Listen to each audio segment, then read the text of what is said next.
Now that we know the Kettle Joe fits Weber's 22-inch rotisserie kit, I want to know if the Kettle Joe can cook my favorite Kamado style chicken wing, which is using the wing basket method. Let's find out.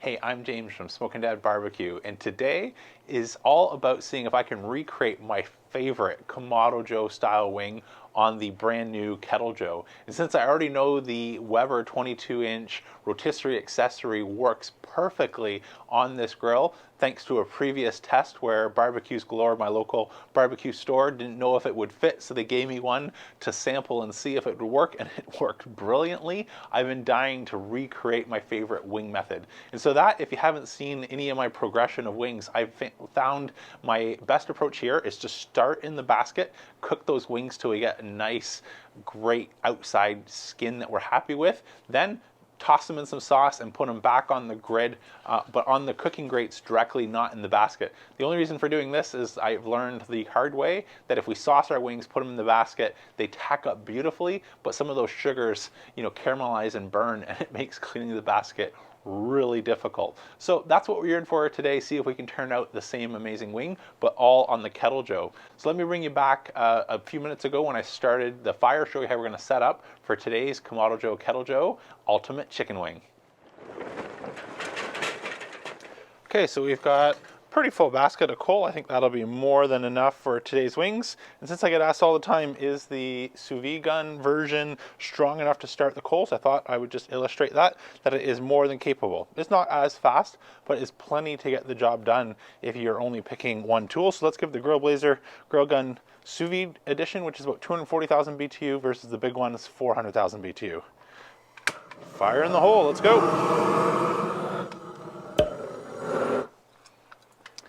So that took about 2 minutes versus my normal 1 minute, but still we have some nice white ashed over coals, so that's exactly what we want. So let me just grab the base of our Weber Kettle rotisserie accessory that we're going to use for the basket. We'll just drop that in, close the dome, open the vents all the way, and let this come up to temperature. So for our wing rub, I'm going to use a version of something I've shared a lot of lately, which is our salt and pepper, but instead of salt being just our Diamond Crystal Kosher salt, we're going to do half Diamond Kosher Crystal Salt, half Lowry's. I've got a few extra additions here for our chicken wings. Let me bring you nice and close, show you how we're going to prepare our seasoning and get this rub on our wings. Okay, so we've got everything all laid out. So I'm going to start with 2 tablespoons of coarse black pepper. Then we'll go for 1 tablespoon of Diamond Crystal Kosher salt. The other tablespoon of salt we will get from our Lowry's. So that's now 50% salt, 50% pepper. A few extra things that I like to add for wings is a little bit of garlic and a little bit of cayenne. I suggest starting with half of a tablespoon of garlic and also half tablespoon of cayenne, but you can adjust to your family's heat preferences. Shake that up really well, and we've got our wing rub. So we've got about 5 pounds of wings here, so I'll just get some paper towel, dry them off, and hit them with our rub.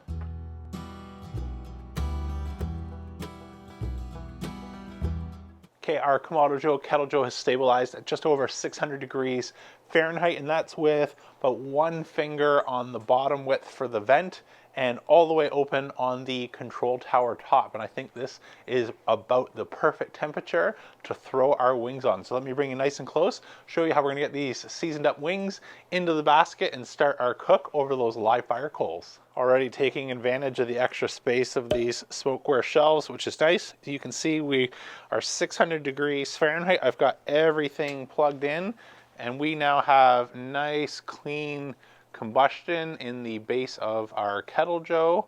So all we want to do now is get our rotisserie spit into position so we can load up our wings. I think the easiest way here is just to slide this in, just like so. I'm going to tighten the tongs here right in the center. And I'm just going to grab some high heat gloves so we can open this up and dump in our wings. That throws a lot of heat. I didn't want to get my hands down here for handling the basket. So I'm just going to pop the lid open here. And this will unhinge if I go all the way. So that's why I want the gloves so I can handle it. But I'll just rehook that in and try and keep that so it doesn't fall off. So I've got our wings here. You can just go ahead and dump those right in.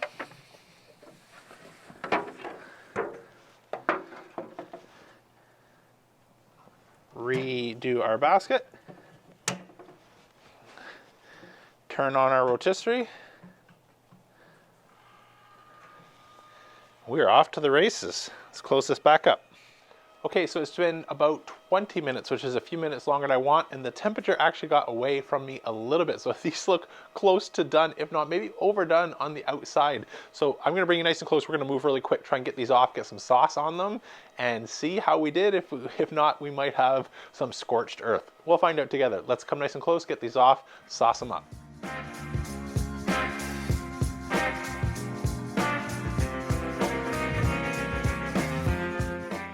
Get some buffalo sauce on these, mix them up really well, and then we'll give these just a minute or so on the grill. Sauce is tacked up.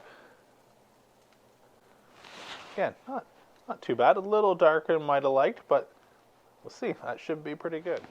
Okay, so we've got our wings out ready for our taste test, but a couple thoughts of where I think this may have gone wrong. So one, took a little bit longer than I would have guessed. I said 15 minutes, I'd give myself 20. That extra 5 minutes didn't help. The other thing I'm thinking, I always bank the coals to the back in my normal classic or Big Joe, but the Kettle Joe is a bit more of a funnel and it concentrates the charcoal directly under the basket versus giving me some of that separation of moving the coals all the way to the back. And again, having the coals sit right under the wings as they flared up maybe helped contribute to some of our overdoneness. All part of the process of learning new things, but I'm not throwing the towel in yet. We haven't even tried these. So I've got a drum, a flat, some blue cheese. Let's dig in and see how we did. Start with the flat. That's not as bad as I thought from the color when I first opened up. Let's try our drum. We came close. Totally fine. So another minute or two more, those would have really dried out and been way overdone. They're just on that cusp where they're still tender and juicy on the inside and crispy on the outside, crispy in every sense. So that is not terrible. Would I do that again on purpose? No, I would adjust method. I think we'd go with a little bit less FOGO since we had maybe more fuel than we needed, and I might try and see if I can come up with a way of banking or pushing some of those coals to the back, and or dial down our temperature. So if we can't move those coals, that 600 degrees might have been too much temperature for the Kettle Joe to pull off, given that it's pulling that fuel in the middle. And maybe we'll dial that down to 400, 450 degrees or something like that next time. But these started to get really good, enough that I'm going to go in, take them inside, warm up, enjoy the game and the rest of our weekend here. So I hope you enjoyed today's video. If you did, please let YouTube know by smashing that thumbs up button. Let me know by hitting subscribe to catch future episodes. And if you're interested, check out the membership details down below. I try and go live monthly, one-on-one in a bit more of an intimate setting with my members, answer your questions in that format versus these pre-recorded videos. Until next time, I'm James from Smokin' Dead Barbecue signing off. And remember, don't be afraid to fire it up.